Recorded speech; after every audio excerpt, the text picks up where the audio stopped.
tata kelola pemerintahan yang bersih, transparan, dan berkelanjutan melalui kolaborasi strategis menuju Jakarta sebagai kota global yang berbudaya. Kami persilakan kepada Bapak Prabowo.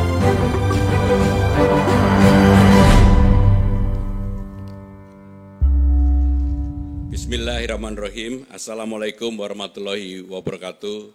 Salam sejahtera bagi kita semua. Om Swastiastu, Namo Buddhaya, salam kebajikan.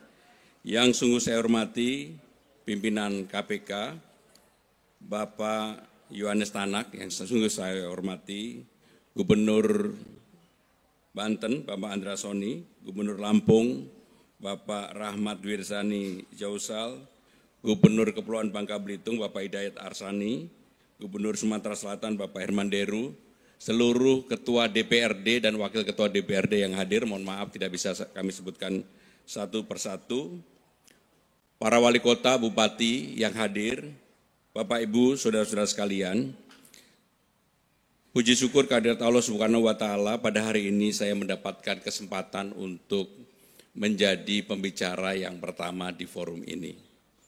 Saya akan menggunakan ini karena mungkin di antara para gubernur, para bupati, para wali kota, Pak Yohanes Tanak, saya ini termasuk menjadi pejabat yang paling lama. Sudah lebih dari 25 tahun. Sudah nggak ingin jadi pejabat, masih jadi pejabat. Dan Jakarta lagi. Bapak Ibu saudara-saudara sekalian, saya ingin pertama mengenai kota global terlebih dahulu. Next. Jadi Jakarta sekarang ini dengan perubahan Undang-Undang Nomor 2 Tahun 2024 telah merubah dirinya yang dulu sepenuhnya menjadi ibu kota negara yang disebut dengan DKI Jakarta, sekarang akan menjadi kota global dan pusat perekonomian nasional. Tetapi sampai dengan hari ini Jakarta masih tetap menjadi ibu kota negara karena apa? Undang-undang tersebut mengamanahkan bahwa Presiden harus menandatangani Perpres. Ketika saya menjadi Menteri Sekretaris Kabinet, saya sudah mempersiapkan Perpresnya kepada Presiden Jokowi pada waktu itu. Tetapi beliau berkata bahwa lebih baik Presiden selanjutnya yang akan menandatangani Perpres itu. Maka inilah yang kita carry over kepada pemerintahan berikutnya. Dan sampai hari ini belum ditandatangani. Artinya apa? Artinya Jakarta sampai hari ini tetap sebagai ibu kota negara Republik Indonesia. Saudara-saudara sekalian, dalam kesempatan ini Jakarta sebagai kota global yang modern, tangguh, inklusif dan sebagainya, apa yang perlu dilakukan untuk itu? Salah satu kata kunci yang utama dan terutama adalah pemerintahan yang bersih. Dan pemerintahan bersih ini menjadi tantangan bagi siapa saja. Nanti saya akan mengelaborasi lebih lanjut dari itu, menciptakan transparansi dan juga pembangunan yang berkelanjutan. Untuk tiga hal ini memang tidak mudah. Maka dalam kesempatan ini, isu-isu strategis apa yang menjadi persoalan di Jakarta sekarang ini untuk persiapan menjadi kota global. Jakarta sekarang ranking 74 dari 156 kota dunia. Nomor 1 New York, nomor 7 Singapura, nomor 45 Bangkok dan seterusnya. Salah satu problem utama dan terutama di Jakarta itu dari 9 poin ini adalah hal yang berkaitan dengan sumber daya manusia. Semua indikasi di Jakarta ini, mohon maaf, selalu kalau nggak ranking 1, ranking 2. Seluruhnya. Hanya satu yang selalu menjadi persoalan serius adalah Gini rasio. Disparitas orang kaya miskin. Dari waktu ke waktu mengalami pelebaran. Dan itu mengalami pelebaran lebih luas karena ketika COVID yang lalu. Sehingga inilah yang menjadi hal yang harus diselesaikan oleh siapapun yang memimpin Jakarta pada saat ini. Next. Maka untuk itu, apa yang saya lakukan di awal-awal pemerintahan saya, yang pertama adalah membagikan yang disebut dengan KJP, Kartu Jakarta Pintar. Jumlahnya 707.622 siswa, setara dengan 1,6 triliun. Setiap bulan siswa di Jakarta dari SD, SMP, ada yang SMA juga, mendapatkan antara 300 sampai dengan 400 ribu rupiah. Kenapa ini menjadi prioritas di awal? Karena untuk memutus garis ketidakberuntungan tadi, Pak Tanak, maka harus ada keberpihakan bagi warga yang tidak mampu. Dan kami lakukan. Sehingga dengan demikian praktis sekarang ini persoalan anak bersekolah di Jakarta bukan lagi menjadi persoalan yang terlalu serius. Karena hampir separuh lebih anak Jakarta, kalau keluarga tidak mampu pasti dapat. Mereka sudah mendapatkan itu. Kemudian kami juga membuat yang disebut dengan Kartu Jakarta Mahasiswa Unggul, KJMU, untuk 16.979. Apa itu KJMU? Kalau dulu orang diberikan beasiswa hanya dengan S1. Maka dalam era saya bilang nggak bisa. Harus diberikan kesempatan S2 dan S3. Saya meyakini kalau ada keluarga yang tidak mampu anaknya bisa sampai dengan S3, inilah garis ketidakberuntungan itu bisa dipotong. Maka kemudian untuk KJMU sampai dengan S3. Dan kami juga sebagai informasi ternyata di Jakarta yang terlihat gemerlap kota-kotanya yang bangunan yang tinggi-tinggi dan sebagainya, ada 6.652 siswa yang tidak bisa ngambil ijazahnya. Maka kami mengadakan program pemutihan ijazah kepada 6.652 dan saya yakin masih ada. Dan untuk ini kami bekerja sama dengan Basnas. Sehingga dengan demikian betul-betul untuk siswa atau keluarga yang tidak mampu di Jakarta mendapatkan perhatian dari pemerintah sepenuhnya. Termasuk bagi warga-warga yang termarginalkan seperti contoh Kampung Bayam. Sekarang ini alhamdulillah sudah bisa terselesaikan. Bapak Ibu Saudara-saudara sekalian, apa yang kemudian menjadi isu di Jakarta saat ini adalah masalah unemployment. Sebenarnya orang pengangguran di Jakarta mengalami penurunan. Tetapi kemarin sebelum Lebaran, orang yang pulang Lebaran itu turun hampir 25%, Idul Fitri. Tetapi yang kembali naiknya tinggi sekali. Kenapa itu terjadi? Karena memang orang masih menganggap bahwa Jakarta itu adalah harapan orang untuk mengubah nasibnya. Dan untuk itu saya mengatakan kami tidak akan melakukan operasi justisia. Kami lebih mengadakan pendekatan orang yang datang yang dengan kapasitas, kemampuan dan sebagainya, kita berikan job training dan sebagainya. Sehingga dengan demikian program pemberian latihan kerja ada di setiap kecamatan dan di setiap tempat orang untuk, dan kami sengaja tidak umumkan, sebab kalau diumumkan kasus di Bekasi, orang sampai ribuan mengantri dan kami punya pengalaman untuk itu. Untuk PPSU, pasukan Orange, tahun ini menerima 1.100. Begitu dibuka, sehari yang daftar lebih dari 7.000. 3 hari sudah 21.000 lebih. Saya bilang stop. Karena ini bisa membuat persoalan. Maka kemudian sistem yang dirubah dan dulu PPSU itu syaratnya ijazah SLTA, sekarang syaratnya Pak Tanak, ijazah SD pun kami berikan, perbolehkan. Yang penting bisa baca tulis. Karena kebanyakan orang yang datang ke Jakarta yang jadi problem utama itu adalah mereka rata-rata tidak punya ijazah. Tapi mereka punya skill untuk mau bekerja keras. Maka itulah yang kemudian kami tangani. Maka dengan itu kami juga melakukan berbagai temuan dan sebagainya. Kenapa saya ceritakan ini? Mudah-mudahan ini menjadikan hal yang bisa kita pikirkan bersama-sama. Saudara-saudara sekalian, apa sih yang menjadi next? Menjadi persoalan utama di Jakarta. Persoalannya banjir, macet, sampah, kemudian ketahanan pangan. Itu yang persoalan utama. Contoh kemarin ketika banjir saya mengalami, Pak Andra Soni juga mengalami, saya yakin para gubernur juga mengalami. Ketika di Jakarta banjir 3-4 hari yang lalu, belum pernah terjadi banjirnya itu bersamaan.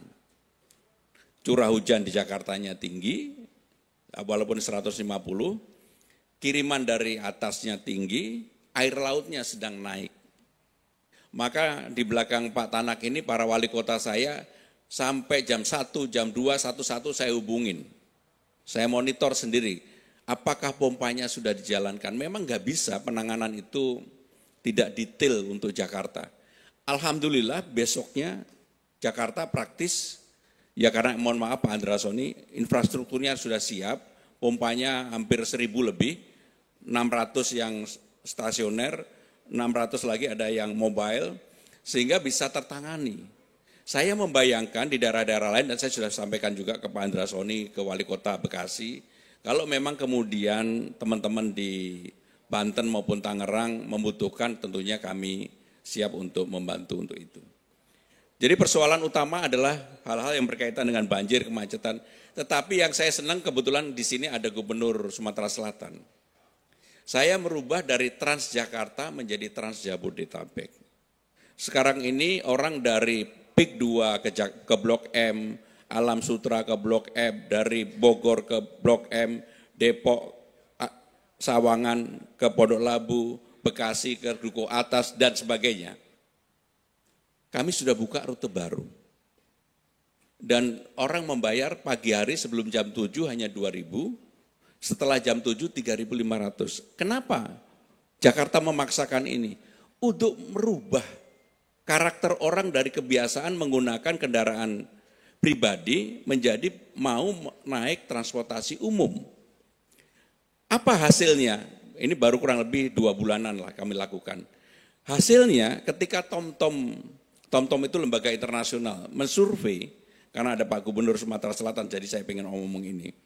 Jakarta yang biasanya ranking 1 di Indonesia dan selalu kota termacet 10 besar di dunia, boleh dibuka Pak Gubernur Sumsel, sekarang nomor 1-nya Bandung. Mumpung Pak Gubernur Jawa Barat belum ada. Nomor 1-nya Bandung, nomor 2-nya Medan, nomor 3 Palembang, nomor 4 Surabaya, Jakarta nomor 5. Dan di dunia sekarang Jakarta nomornya adalah 90. Maka saya mikirnya begini Pak Tanah, ini jangan-jangan surveinya pas hari Rabu. Kan hari Rabu saya paksa semua ASN naik kendaraan umum. ASN di Jakarta itu 62.000. Maka setiap hari Rabu saya cek kepada Direktur Utama Transjakarta berapa orang yang menggunakan Transjakarta, naik kurang lebih 120.000. Artinya apa? ASN-nya naik, keluarganya juga ikut naik. Sehingga kalau setiap hari Rabu, kalau ke Jakarta pasti kemacetannya berkurang banyak. Mungkin surveinya hari Rabu itu Pak. Bapak Ibu saudara-saudara sekalian, nah ini bagian yang terpenting yang ingin saya sampaikan. Bukan bermaksud apa-apa, seperti yang saya sampaikan, pengalaman panjang itu menjadi guru yang paling berharga. Saya terpilih sebagai anggota DPR 4 kali, tapi yang saya jalanin 2 kali. Pernah menjadi pimpinan DPR, pernah menjadi koordinator Banggar. Selalu semua yang berkaitan dengan Banggar itu mengerikan. Jadi menteri 2 periode, gubernur Jakarta, pernah juga menjadi sekretaris presiden. Sehingga dalam hidup saya selalu mendapatkan ujian. Kenapa saya menceritakan ini bukan maksud apa-apa, betul-betul bukan maksud apa-apa. Supaya saya sharing tentang bagaimana kita melawan itu. Saya pernah 10 tahun ngurusin kepresnya Presiden Jokowi. Semua kepres pengangkatan orang untuk menjadi pejabat lewat saya. Tetapi orang di luar gak ada yang tahu, karena memang saya juga gak mau, kalau yang berhubungan, misalnya Pak Gubernur Sumatera Selatan waktu itu minta untuk sekdanya. Pak Tanak, belum ya. Tetapi hampir semuanya lewat saya. Dan itulah ujian terbesar. Termasuk menempatkan orang jadi direktur utama di seluruh BUMD kita. Kenapa kemudian saya menutup diri dan orang tidak tahu bahwa itu saya menyiapkan? Karena ujiannya di sana. Begitu sekali tergoda, selamanya akan tergoda. Ada hal yang lebih besar, contoh yang konkret.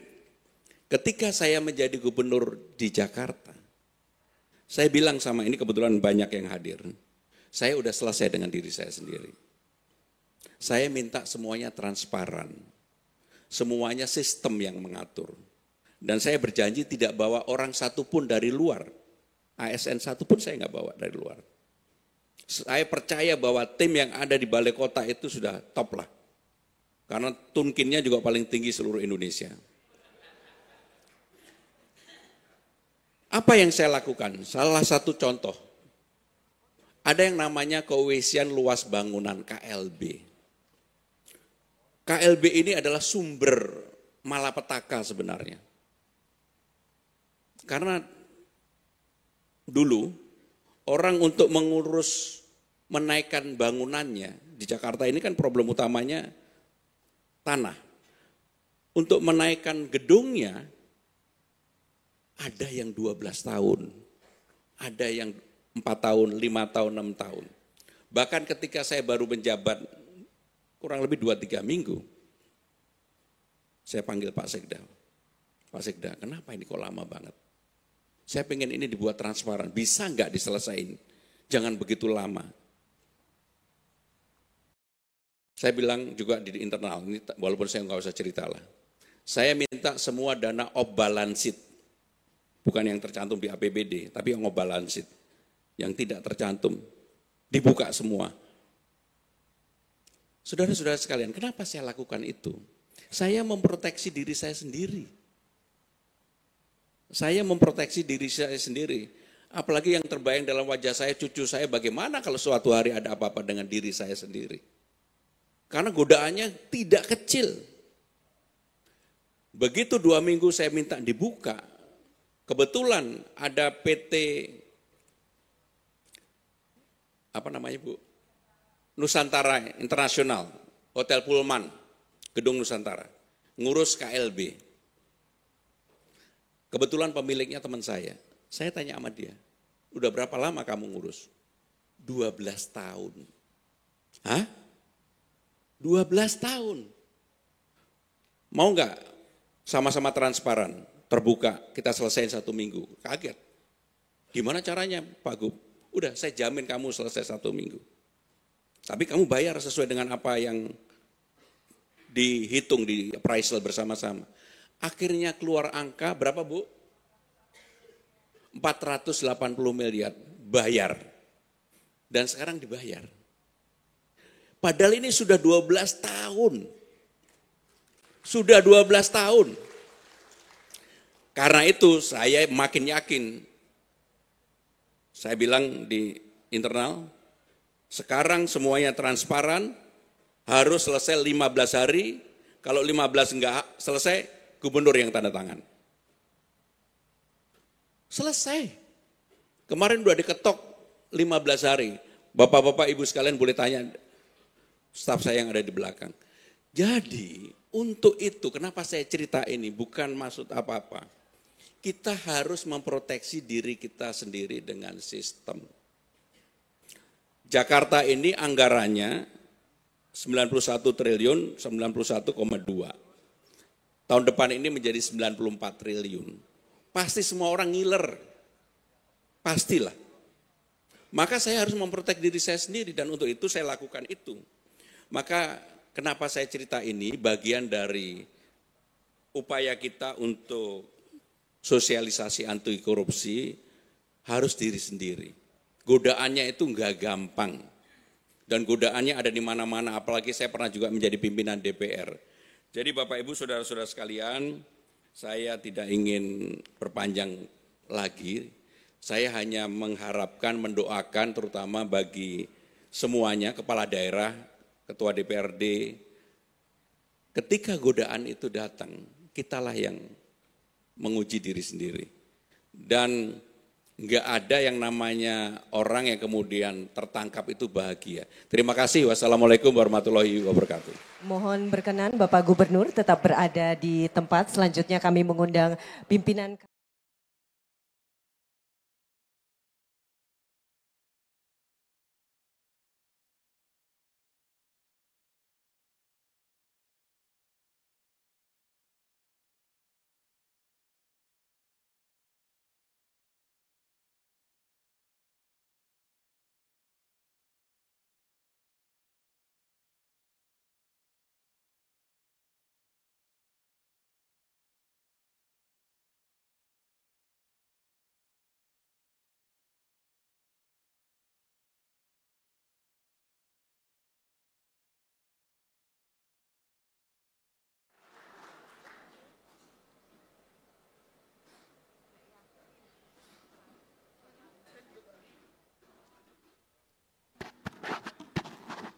Assalamualaikum warahmatullahi wabarakatuh. Sampurasun.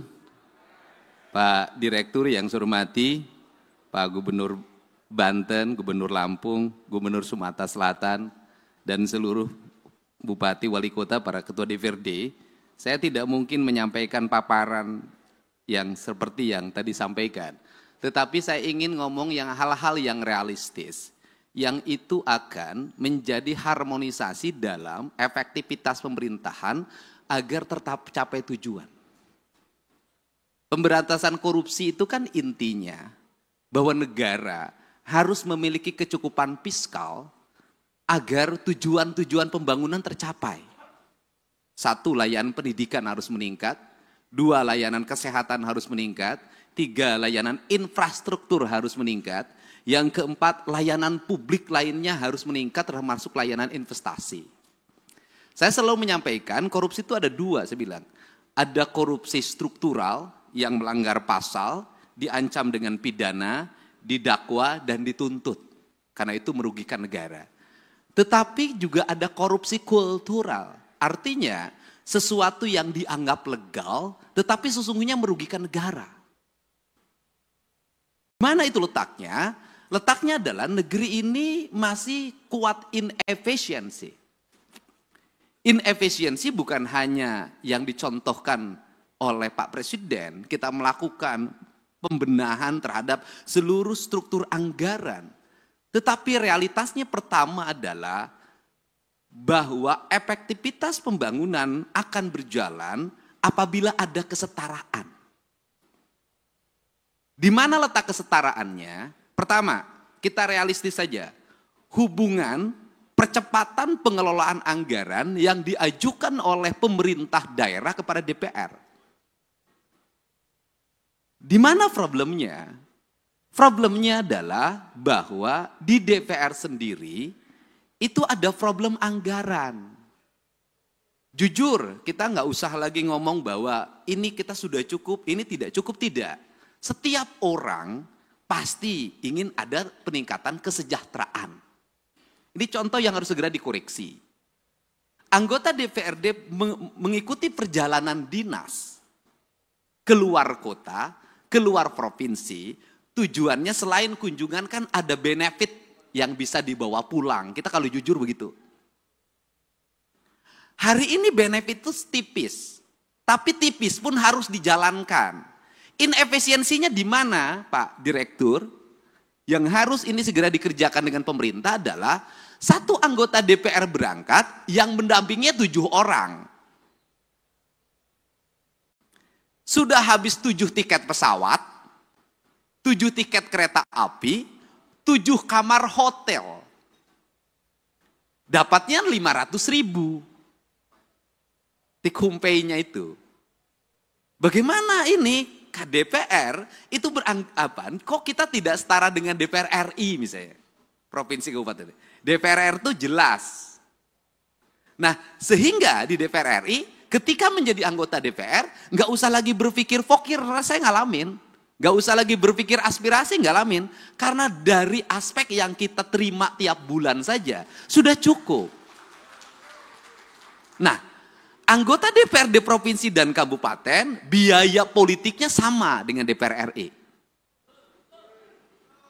Tetapi ketika masuk, itu kedudukan keuangannya menjadi jauh berbeda. Karena jauh berbeda, nyarinya itu harus dari perjalanan dinas. Tapi inefisiensi sehingga anggaran DPRD provinsi itu gede banget, tapi masuk ke kantong DPRD-nya kecil banget. Itu kan cerita klasiknya begini.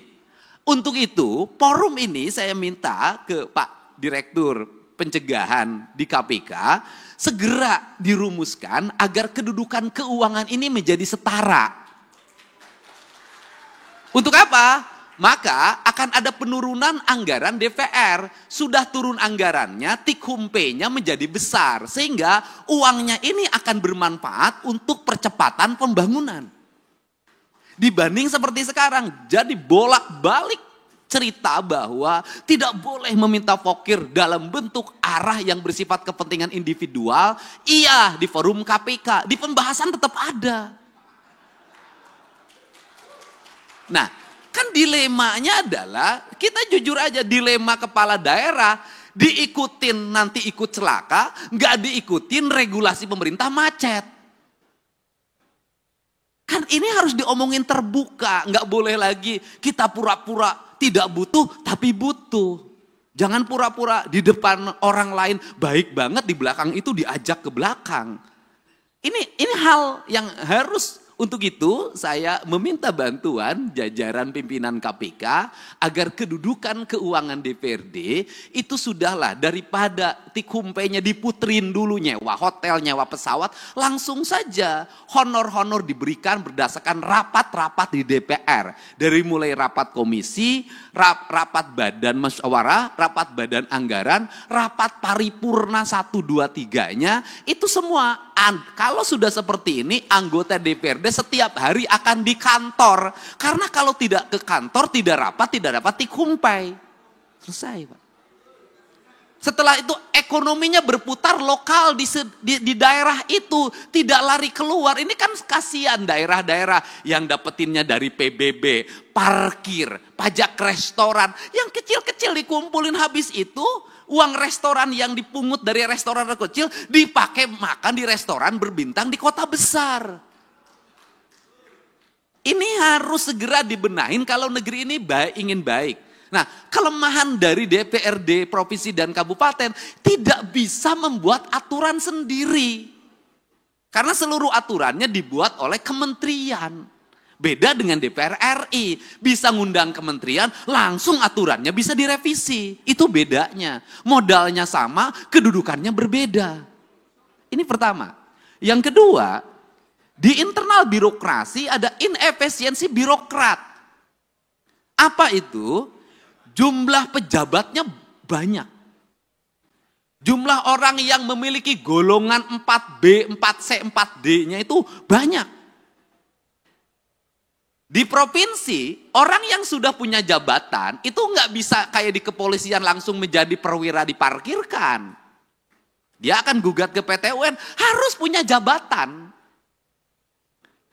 Karena dia harus punya jabatan, walaupun merit system, itu kan administrasi merit system itu. Bekerja itu kan bukan pada wilayah angka, pada wilayah eksekusi.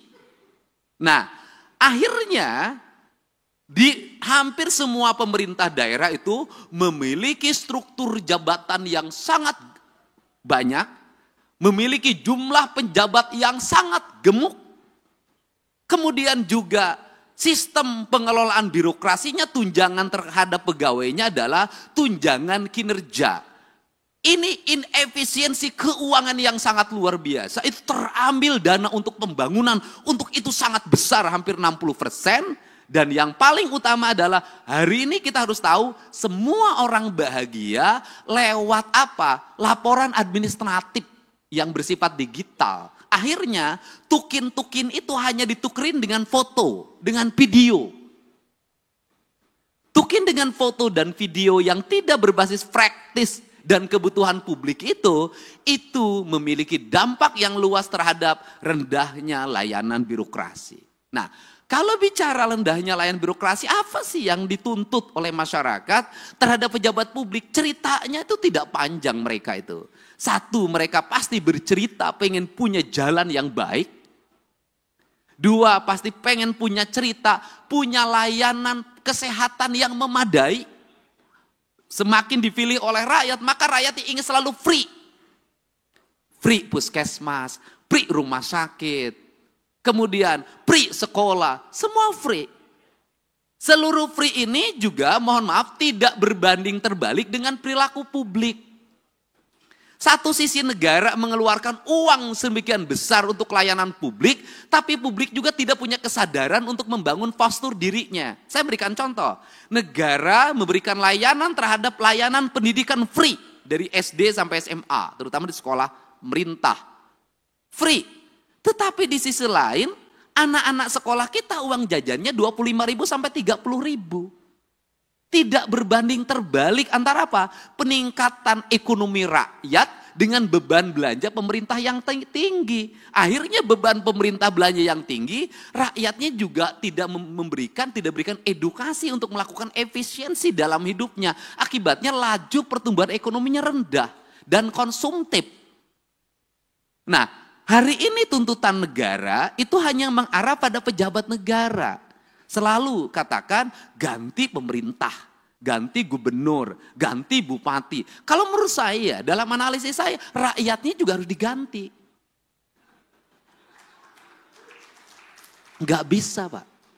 Model pendekatan warga seperti hari ini, apalagi model pendekatan media sosial yang saya jalani dan saya lihat, nggak bisa jadi pemimpinnya kalau tidak memiliki tangan besi. Publiknya juga harus diedukasi. Bukan hanya pejabat publiknya, bukan hanya anggota DPR-nya, publiknya harus diedukasi.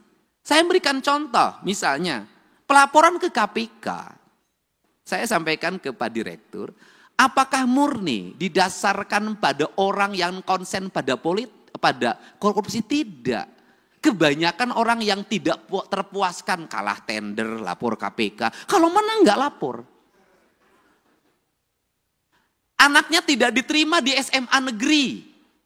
Pakai kata belece, langsung besoknya bongkar korupsi kepala sekolah. Nah, hari ini saya sampaikan ke Pak Direktur, korupsi bisa terjadi di desa. Kenapa? Setiap hari kepala desa didatangin orang yang mengaku ormas, orang yang mengaku LSM, orang yang mengaku wartawan. Itu sekali datang 10 orang, cepet itu dikasihnya. 1 juta tuh kepala desa sehari. Kemudian di kabupaten kalau bupati wali kotanya nggak tahan, pasti banyak orang yang mengaku A, mengaku B, itu melakukan tekanan dan nyari salah.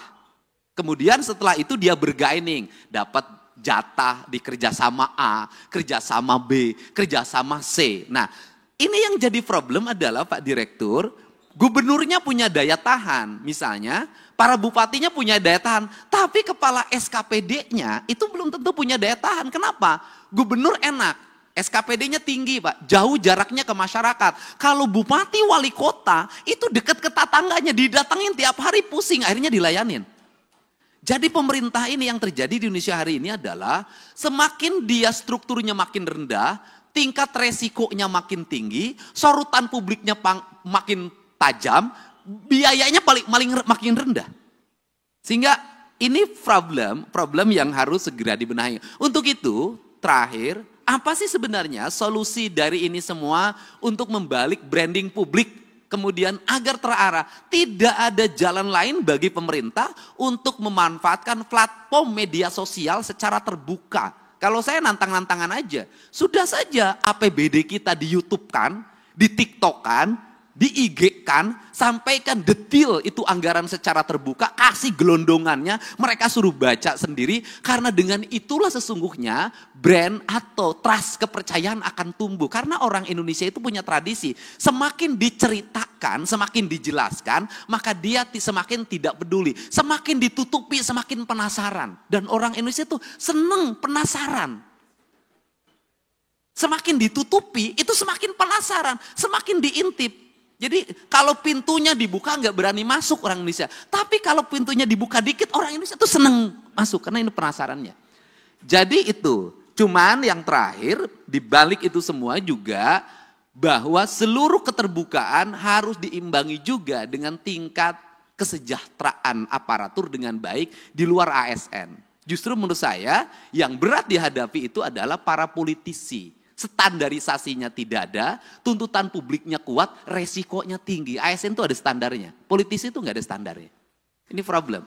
Politisi itu nggak bisa membedakan mana gaji, mana operasional. Kenapa?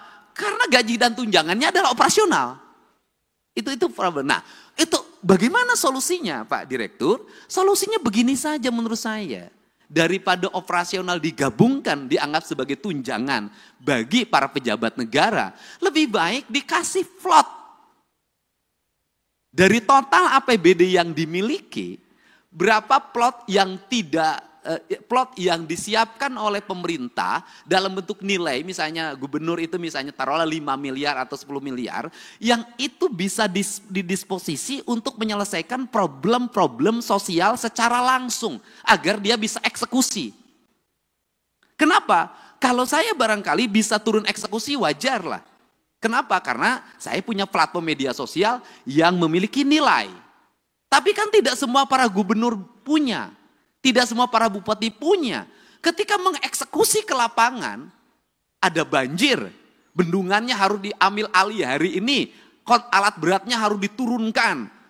Sembakonya harus dikeluarkan. Kepala daerah yang taat asas terhadap anggaran tidak akan bisa berbuat apa-apa. Kenapa? Belum dibahas. Belum ada pengajuannya. Nah, dia harus bergerak nyari kemana. Tidak semua daerah kaya. Tidak semua daerah punya perusahaan yang digerakkan bayar CSR-nya. Banyak yang pas-pasan. Dia nyaris mati karena tidak punya langkah eksekusi yang bersifat benar menurut negara. Ini yang mesti saya katakan harus ada platform yang bisa dikeluarkan oleh pemerintah yang itu darurat dan diaudit secara baik oleh BPK dan BPKP serta bisa dipertanggungjawabkan sehingga apa? Kepala daerah itu bisa tampil menyelesaikan masalah. Kenapa kepala daerah jarang turun? Kalau turun itu tuntutannya banyak. Kalau nengok banjir nggak cukup di banjir. Sembakonya, penanganan mesinnya, segala macam. Nah, kepala daerah yang tidak siap dengan fiskal tunai, itu nggak mungkin yang kemarin aja belum balik apa harus keluar lagi. Kan itu loh. Nah ini fakta-fakta yang mesti didiskusikan bersama karena tugas pencegahan adalah mencegah seluruh aparat pemerintah untuk tidak berbuat yang bersifat koruptif dengan cara membuat ruang fiskal agar para kepala daerah memiliki kecukupan fiskal untuk menyelesaikan setiap problem publik yang terjadi. Barangkali itu pengantar dari saya, semoga pertemuan ini menjadi pengantar dan pencerahan. Dan kita menginginkan tidak ada satupun orang yang menjadi pejabat negara ingin dipanggil oleh direktur penyidikan. Tidak ada. Semuanya ingin diundang oleh direktur pencegahan. Enaknya direktur pencegahan tuh bisa senyum-senyum, bisa pegang-pegang, bisa peluk-peluk. Kalau Pak Ujang direktur penyidikan nggak akan sebaik ini. Gitu loh. Untuk itu saya ucapkan terima kasih, saya mohon maaf yang sebesar-besarnya. Mudah-mudahan platform media sosial kita sekali lagi bisa dimanfaatkan untuk menampilkan seluruh anggaran publik kita secara baik dan rakyat bisa mengakses dan membacanya detail anggaran itu. Itulah cara transparansi. Dan yang kedua adalah seluruh belanja harus terarah bagi kepentingan belanja publik. Dan yang ketiga adalah sudah semestinya kita membicarakan bahwa aparatur harus efektif dalam melakukan pengelolaan keuangan, jumlah pegawai juga harus efektif. Dan yang terakhir Pak Direktur, hari ini tuntutan kita di daerah itu ada yang mempusingkan, jumlah guru yang pensiun banyak, tidak semuanya masuk P3K. Pemerintah harus menyekolahkan anaknya kalau saya dinargetkan sampai SMA, tapi pemerintah hari ini bingung, ngangkat P3K tidak bisa, ngangkat honorer tidak bisa. Sedangkan jumlah muridnya semakin banyak dan tidak bisa semuanya punya sekolah negara menyiapkan. Itu juga problem, itu juga problem. Untuk itu saya ucapkan terima kasih. Wallahu muwaffiq ila aqwamit thoriq. Assalamualaikum warahmatullahi wabarakatuh. Sampurasun. Waalaikumsalam warahmatullahi wabarakatuh. Terima kasih. Berikan aplaus kembali untuk Pak